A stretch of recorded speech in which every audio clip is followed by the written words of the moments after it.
ГСП онлайн. Городские новости сейчас.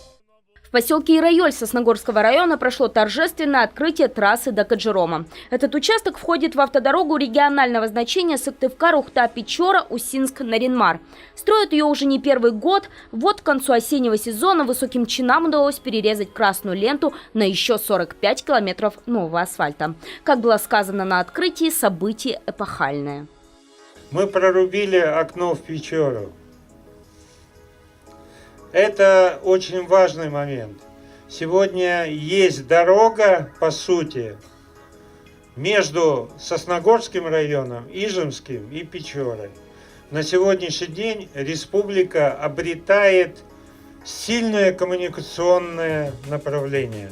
На самом деле работы по этому направлению еще очень и очень много. Но теперь люди хотя бы могут беспрепятственно проехать до Каджирома. Если не брать в расчет переправу через реку Печору, недалеко и до одноименного города.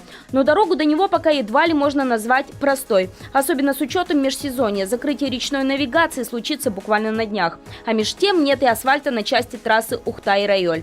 Там так и не положили покрытие от Висы до Малой Перы. Но на торжественном мероприятии в Ирайоле пообещали – все будет. У нас большие планы. Вы знаете, что у нас еще остался небольшой участок Кабанты-Вис. Малая Пера, мы планируем его все-таки в следующем году сделать. Вот вчера было совещание с министром транспорта Российской Федерации, где была предварительная договоренность достигнута о выделении денежных средств федерального бюджета. И в следующем году, я надеюсь, если Бог даст, владыка, мы и этот участок сделаем.